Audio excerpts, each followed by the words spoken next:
하루하루가 너무 느리게만 느껴질 때가 있으셨나요?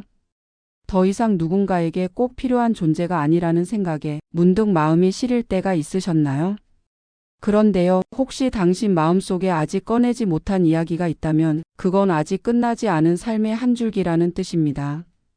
지금 이 순간부터 후회도 상실도 죄책감도 모두 품을 수 있는 평화의 여정을 시작해 볼까요?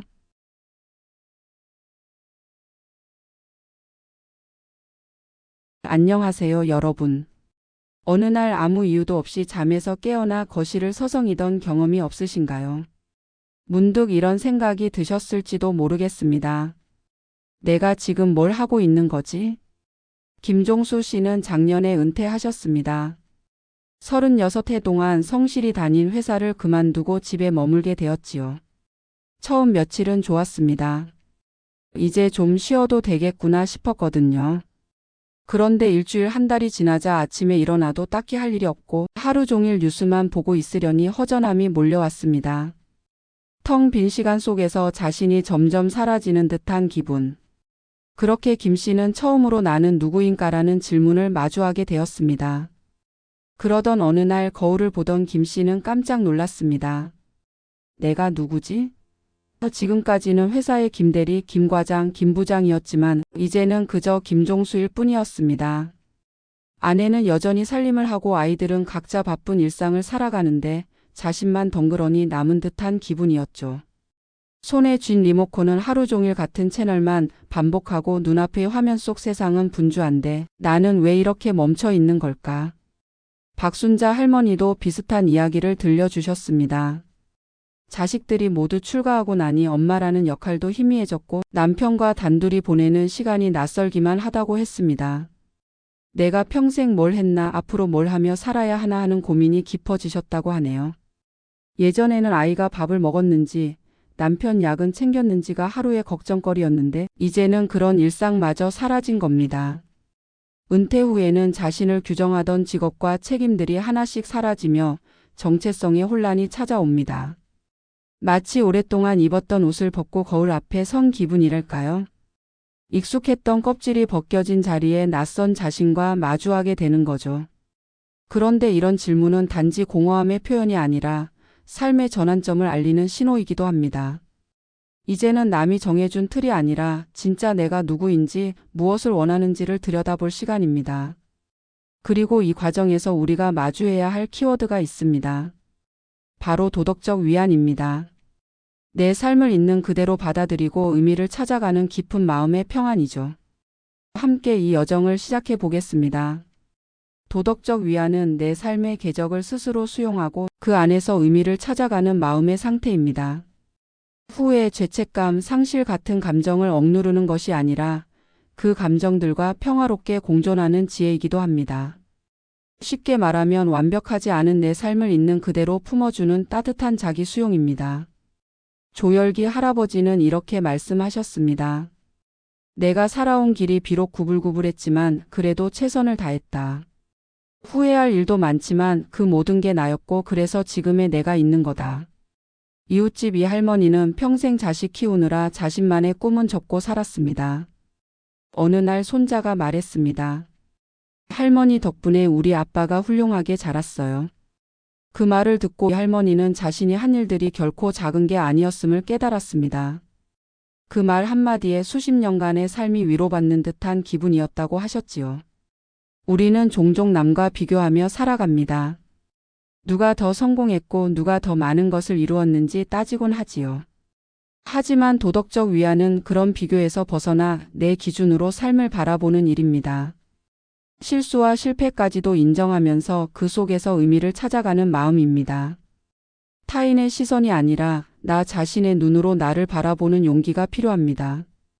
정 할아버지는 젊은 시절 자식들에게 화를 내고 손찌검도 했던 기억이 남아 후회하십니다. 하지만 이제는 말씀하십니다. 그때는 그게 최선인 줄 알았다. 물론 잘못된 일이지만 그것도 나의 일부다. 이젠 그런 실수를 통해 더 나은 사람이 되려고 노력하고 있다. 진정한 도덕적 위안은 과거를 외면하지 않고 그것까지 포함해 나를 온전히 받아들이는 데서 시작됩니다. 그리고 그 경험이 지금의 나를 만든 밑거름임을 받아들이는 것입니다. 삶의 흔적을 있는 그대로 받아들이는 용기, 그것이야말로 황혼의 지혜입니다. 제3장 후회와 상실 앞에 섰나. 노년기에 자주 찾아오는 감정이 있습니다. 바로 후회와 상실입니다. 젊을 때는 앞만 보고 달리느라 느끼지 못했던 감정들이 시간이 흐르며 하나둘씩 떠오릅니다. 더 이상 바쁘게 돌진하지 않아도 되는 지금, 우리는 조용히 자신을 돌아보게 되지요. 최할머니는 며느리를 반대한 것을 후회하십니다. 몇 년간 연락을 끊었고 그로 인해 생긴 마음의 상처가 지금도 남아 있습니다. 그때 왜 그렇게 고집을 부렸을까? 지금 생각하면 내가 너무 모질었지. 눈시울이 붉어지셨습니다.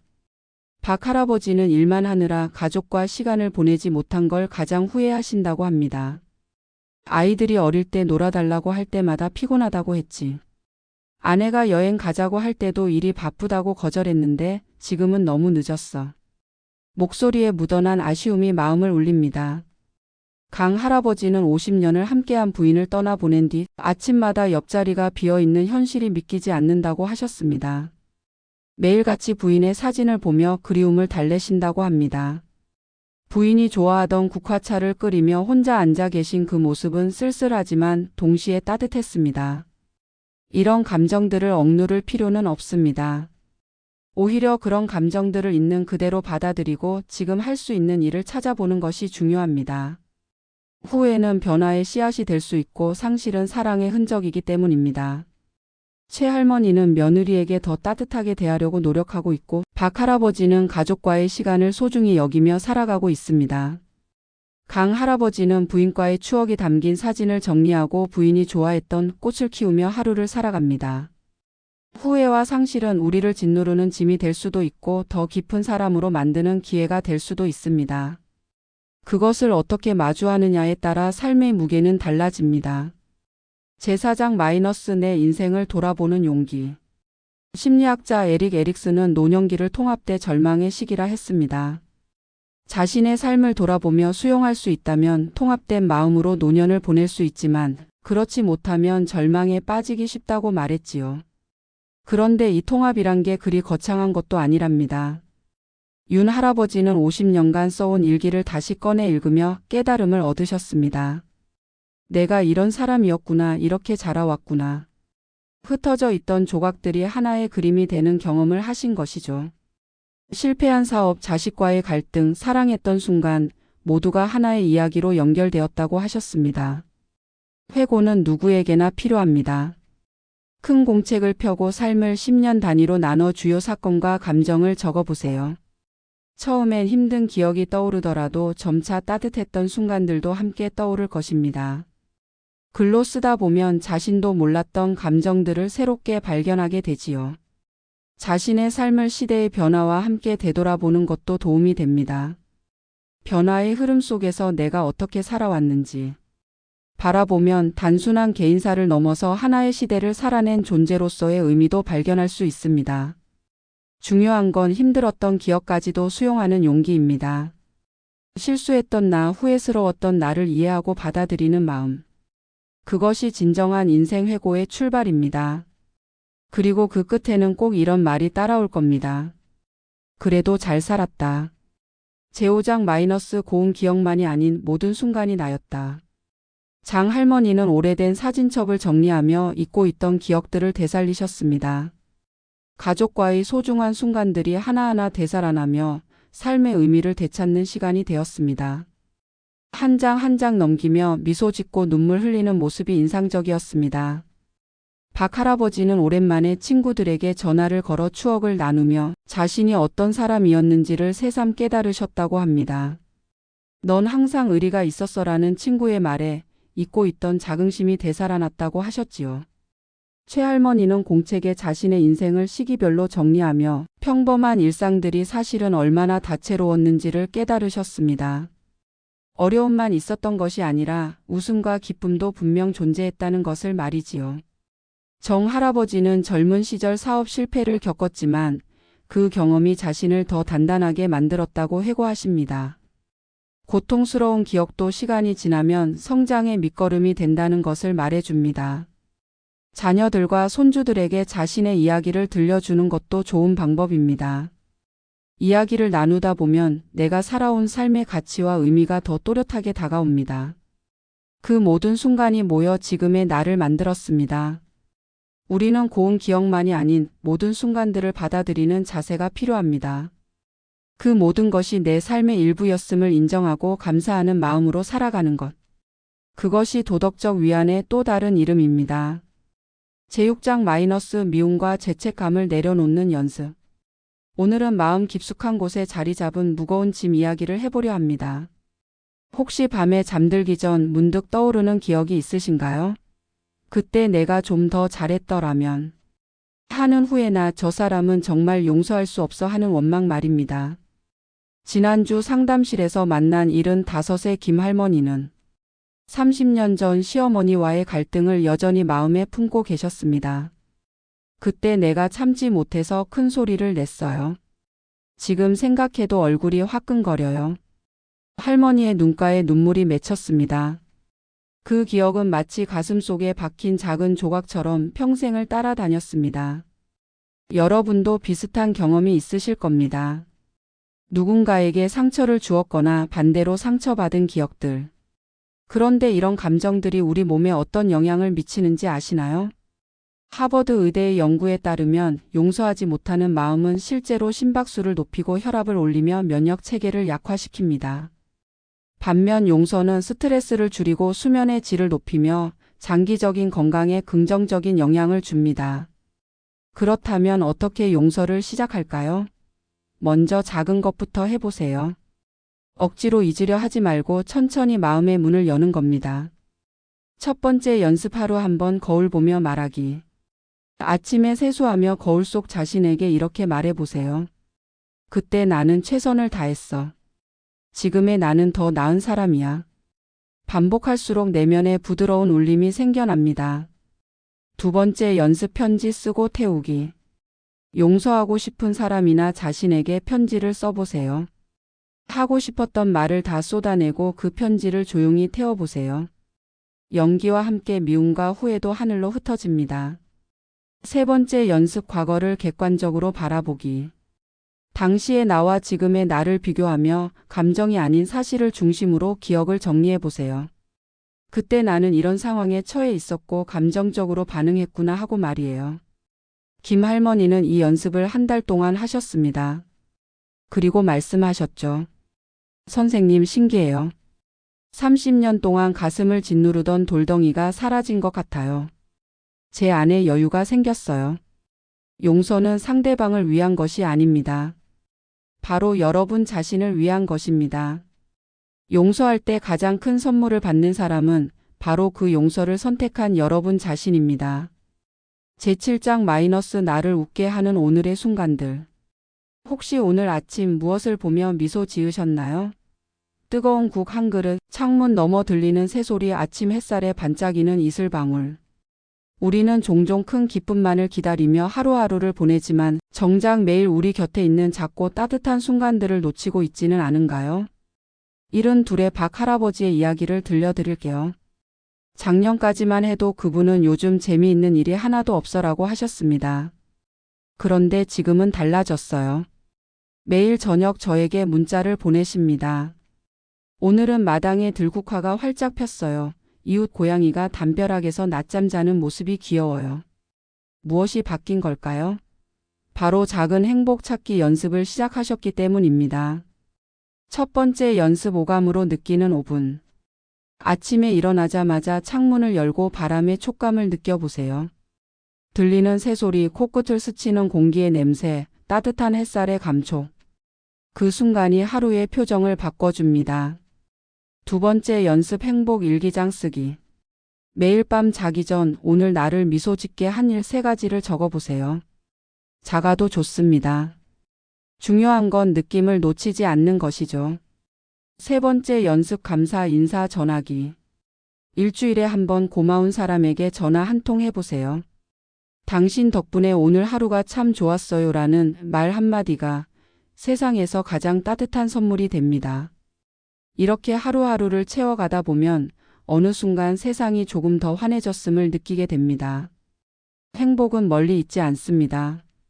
지금 이 순간 눈앞의 따뜻함이 바로 그것입니다. 제8장 마이너스 관계의 온도를 다시 느끼다. 노년이 되면 사람 사이의 관계는 한층 더 민감해집니다. 특히 자식들과의 관계는 더욱 그러하지요. 예전엔 다정하던 아들이 요즘엔 전화도 잘하지 않고 며느리의 눈치를 보는 나 자신이 낯설게 느껴질 수도 있습니다. 65의 채아버지의 이야기를 들려드릴게요. 큰아들과 5년째 제대로 대화하지 못하고 있다고 하셨어요. 아버지는 옛날 사람이라서 몰라요라는 말 한마디에 크게 상처를 받았고 이후 말문이 막혔다고 하셨습니다. 하지만 3개월 뒤 그분이 환한 얼굴로 상담실에 오셨습니다. 어제 아들이 저한테 아빠 고생 많았어요라고 하더라고요. 그 한마디가 그렇게 고맙더라고요. 무엇이 달라진 걸까요?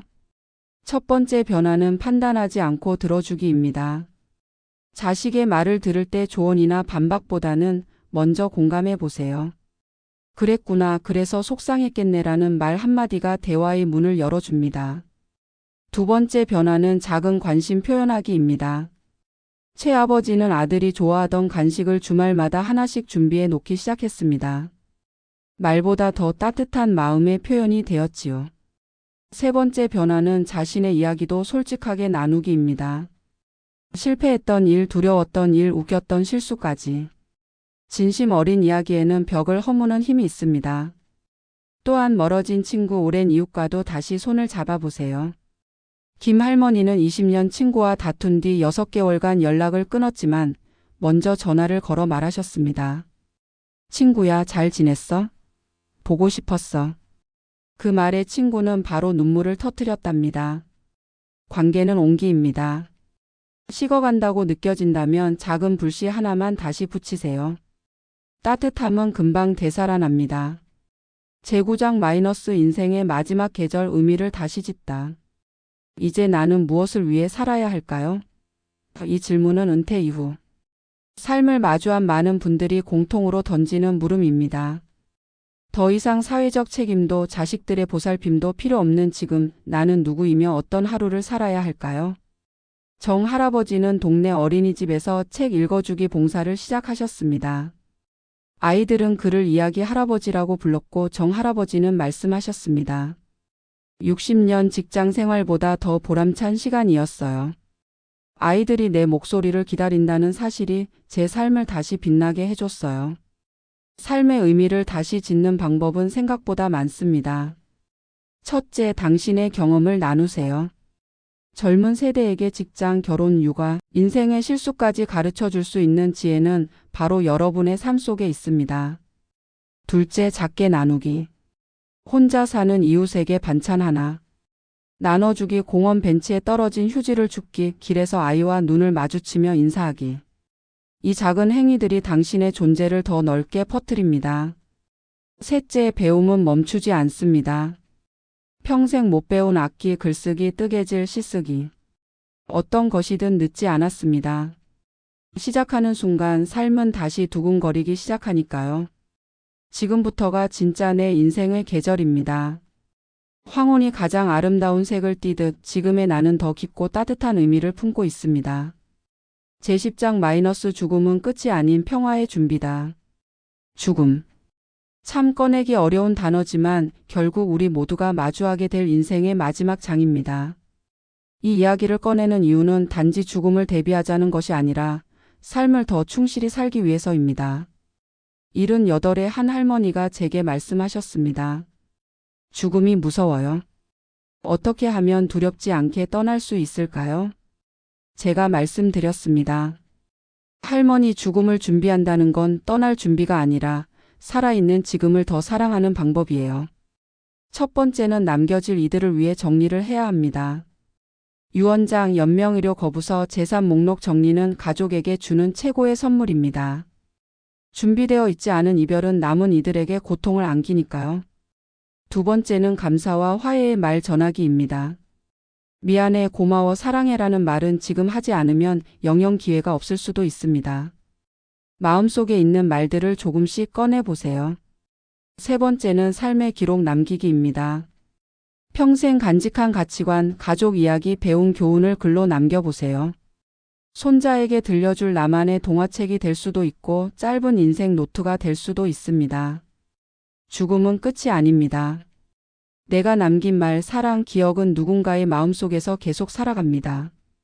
장미꽃은 매년 피고 내 목소리는 아이의 기억 속에 남고 내가 남긴 따뜻한 말은 다른 이의 말 속에서 반복될 것입니다. 그러니 두려워하지 마세요. 우리는 모두 사랑받았고 또 사랑하며 살아왔습니다. 그 사실이 여러분의 마지막을 더욱 평화롭고 빛나게 해줄 것입니다. 지금까지 오디오북 내 마음의 평화를 함께 해주셔서 진심으로 감사드립니다. 여러분은 이미 충분히 소중한 삶을 살아오셨습니다. 그리고 지금 이 순간에도 여러분의 이야기는 누군가에게 큰 울림이 됩니다. 이 채널은 노년의 삶을 지혜롭게 살아가는 분들을 위한 공간입니다. 후회와 상실을 넘어서 평온과 의미를 찾아가는 여정을 계속 이어가고 싶다면 좋아요와 구독 버튼을 눌러주세요.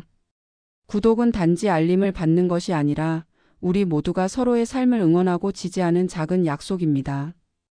앞으로도 따뜻한 이야기, 위로가 되는 지혜, 그리고 마음 깊이 다가오는 내용으로 여러분을 찾아뵙겠습니다. 감사합니다. 그리고 다음 이야기에서 또 만나요.